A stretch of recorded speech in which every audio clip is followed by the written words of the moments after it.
Voilà l'état actuel du marché de bétail de Konkondi. Nous sommes ici dans la commune de Savalou et c'est pour apporter sa touche de modernisation que le projet d'appui au développement agricole des collines à travers son guichet consacré aux investissements au profit des collectivités locales a accepté financer la réalisation de cet ouvrage. Les éléments clés du présent site qui sont, il y a le bloc administratif qui est à réfectionner.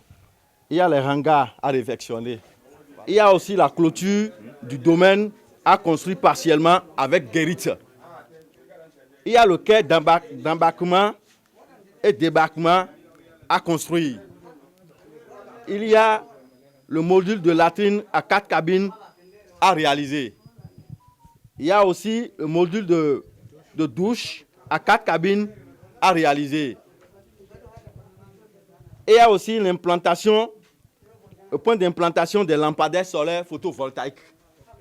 Parmi les investissements agricoles à réaliser dans la commune de Savalou par le PADAC, il est prévu une boucherie dans l'arrondissement de Savalou à Ga. Le site a été remis à l'entreprise en présence du chef d'arrondissement qui n'a pas caché sa joie.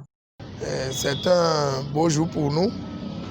Je suis fier d'accueillir ce joyau dans la commune de Savalou, voire dans l'arrondissement de Savalou à Ga.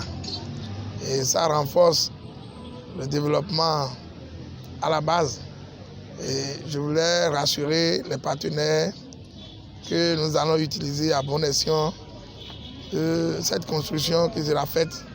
Poursuivant sa tournée, le coordonnateur du PADAC et ses partenaires ont constaté l'achèvement des travaux de construction du marché à bétail de Doumé et l'aire d'abattage à Savalou à Ga. Sur ces sites, les travaux sont exécutés entièrement et peuvent être réceptionnés dans les jours à venir. La délégation, après s'en être réjouie, a mis le cap sur Banté ce jeudi 17 décembre. L'équipe de gestion des projets du PADAC et le groupement intercommunal des collines, en présence des responsables de la mairie de Banté, ont remis des sites pour la construction d'un abattoir et d'une boucherie ainsi que des blocs de hangars dans le marché des tubercules à Gouka et à Kouloubou. Une construction d'une infrastructure très importante. Il y a forage, un hangar, abattoir et la clôture de ce domaine pour sécuriser ce terrain. PADAC nous a appuyés, nous a accompagnés plusieurs fois et on ne peut que les remercier. Je voudrais également remercier PADAC parce que l'ouvrage qu'il veut réaliser va permettre à la mairie aussi d'avoir les yeux mis par rapport à ce secteur. Beaucoup de temps, on cherche l'abattoir, on n'a pas trouvé. Dès qu'aujourd'hui, vous êtes venus pour nous faire ça, voilà, on vous remercie pour vous. C'est notre devoir de faire en sorte qu'il y ait un peu d'ordre dans ce que nous faisons. Ce qu'il n'y en avait pas. Maintenant, si aujourd'hui PADAC vient nous soutenir, notre devoir le plus sérieux, c'est de faire en sorte que les femmes marient l'idée que PADAC vient de mettre en place. Donc nous allons jouer notre partition pour que ces joyaux ne soient pas abandonnés pour compte.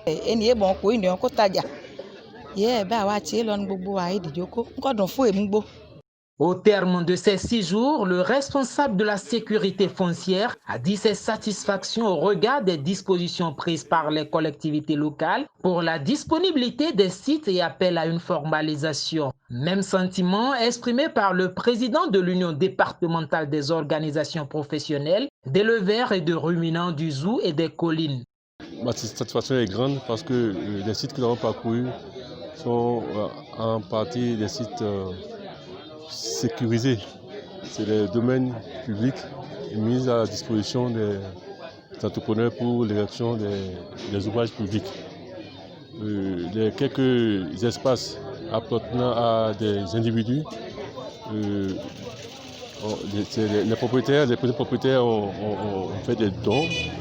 Donc c'est aussi une source de fierté parce que la communauté veut des infrastructures et accepte de mettre à disposition les biens privés.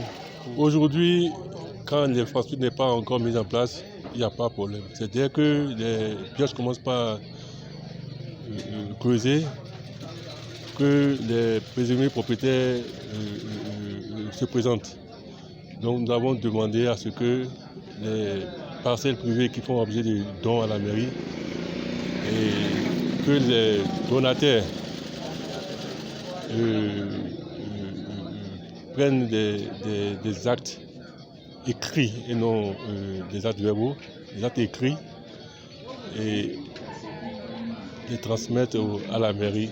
Au temps passé, on n'impliquait pas l'activité de l'élevage dans le développement comme cela se doit. Mais aujourd'hui, on a compris que l'élevage est pris en compte, d'où nous avons les infrastructures qui seront réalisées presque dans tout le département, dans toutes les communes. Nous aurons, dans le cadre de ce secteur élevage, et des retenues d'eau. Nous aurons des hangars pour la vente de fromage. Il y aura aussi la boucherie pour avoir de la viande de bonne qualité, des aires d'abattage aussi.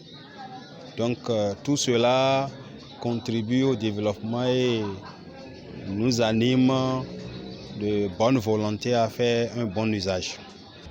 Donc je ne saurais terminer mon message sans remercier le bailleur qui est l'AFD, ensuite le partenaire, le porteur de projet qui est PADAC et le groupement intercommunal des collines. Rappelons que les différentes communes, les autorités en présence des membres de la délégation composée du président UDOPER Zoukoline, du groupement intercommunal des collines, du DGATDA 4, des contrôleurs de travaux et de l'unité de gestion des projets du PADAC ont rassuré de leur disponibilité à accompagner les entreprises pour l'exécution des travaux selon le cahier de charges et dans le délai contractuel.